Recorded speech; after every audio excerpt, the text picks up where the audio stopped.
So this article from The Guardian really goes to show a lot of what I've been saying recently, particularly when it comes to this idea that Britain is this, or meant to be in the Brexiteers' mind, this amazing power that has this amazing influence around the world.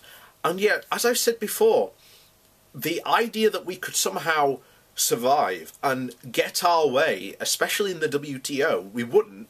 As I said, we'd be sidelined pretty much by China, the European Union, the UK, not the US, India, all these other far more important, bigger countries that have a bigger, should we say, trade output than we ever would. We'd be completely sidelined. There is no way we would get our way, meaning that our manufacturers, people in this country would get less than we are currently getting now and have access to. This would be incredibly bad. Now, already, you had a couple of weeks ago, in fact, now I'll do that in a different video, but this was, again, from The Guardian, and thanks to Brexit, the British voice counts for less at the UN. So, a mixture of personal praise of Donald Trump, sympathy for the UK after the chemical attack in Salisbury, and safety in sheer numbers protected Theresa May from being on the front rank of international leaders who lined up at the UN General Assembly to criticise Donald Trump's Iran policy. Other European leaders, including Margaret Wallström, the Swedish Foreign Minister, and Emmanuel Macron, the global torchbearer of multiculturalism, openly rebuked Trump at the Security Council meeting on Wednesday. "We have tried sanctions over the years. We tried isolation, and it only gave the most conservative forces in Iran more power," said Wallström. Macron suggested that Trump had no long-term strategy. Off stage, the Australian President, Alexander Van Buren, was even more direct, saying that a war with Iran will be sooner than later envisaged. May, by contrast, was matter-of-fact in her disagreement with the US, preferring to focus her fire on Russia for its disavourable fabrications over Salisbury. Remarks that proved a stinging rebuke from the somewhat cornered Russian Foreign Minister Sergei Lavrov. The Prime Minister tried to minimise her differences with Trump by praising him personally for his leadership role in seeking to reach an agreement with North Korea, which she described as the world's most potent nuclear threat. She made no comment on the wider damage caused by Trump's decision to tear up the nuclear deal with Iran. And by the way, this whole thing with North Korea, this nuclear deal, there is still no concrete evidence that they are going to give up their nuclear weapons, stop any type of nuclear program going forward. None of this has happened. Talks have broken down. It's not in the media anymore, surprisingly, because Trump wouldn't get any good publicity of what's going on there recently, but none of it has gone well. So, but there was no distinguishing the fact that the UK finds itself in the awkward position of being at odds with Trump over the central issue of his administration: how to make Iran change course. May found her new Foreign Secretary, Jeremy Hunt, have joined with France, Germany, Russia and China in concluding that the Iran is complying with the nuclear deal. And whatever its malign behaviour elsewhere, there is no evidence that a sanctions squeeze will produce a more flexible mindset in Tehran, let alone regime change. That view is held strongly throughout the Foreign Office and National Security Network, despite the frustration of some in the UK's closest allies in the Gulf states, such as the UAE and Saudi Arabia.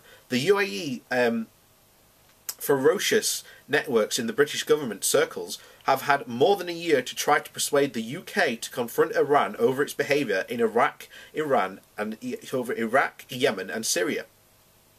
The language between the US and the EU over its sanctions is also becoming futility.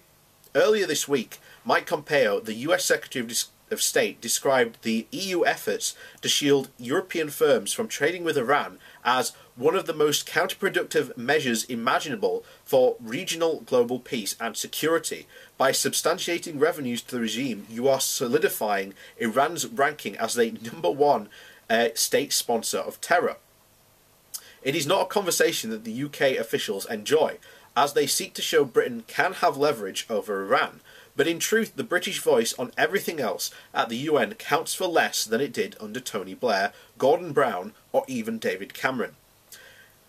May's forays into the international stage have been perfunctory by contrast to Brown was at the UN on Monday, drawing the crowds as he banged the drum to a final way to raise cash for education in Africa. But if May has any foreign policy theme, it is submerged by Brexit. Broadcasters accompanying her to New York were allotted 4 questions, and each of them confined themselves to Brexit, as if Iran, the UK's AIM budget, Mali, Yemen, or even the UK military bombing of Syria were non-issues. Such myopia leaves the impression that the UK is a country apart, involved in its own conversation and checked out from world debates. That is not a true picture of British diplomatic effectiveness at the UN, but sometimes impressions become the reality. Even if it all goes to plan with Brexit, next year's General Assembly will be just as hard.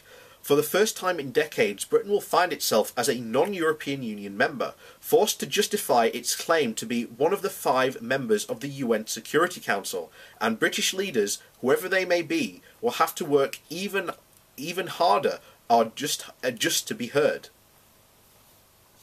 So that's the reality that exists, and I've been saying this hundreds of thousands of times. If this whole Brexit vote makes the UK look like a complete weakling on the world stage, because we have shown to the world that if, for whatever small reason, we think it's bad, even if it has a massive positive amount on this country, we might vote to leave it.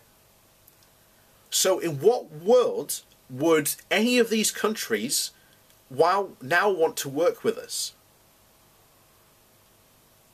Even at the UN. I mean, it basically said it there. All these questions that May got asked were to do with Brexit, even though that entire meeting had to do with the issue revolving around Iran.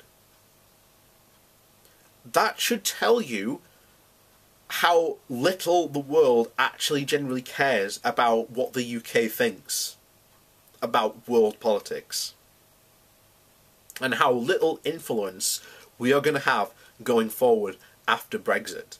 So this idea that these Brexiteers have, that we are this amazing nation, that we are this absolutely influential trade nation, is all just smoke and mirrors.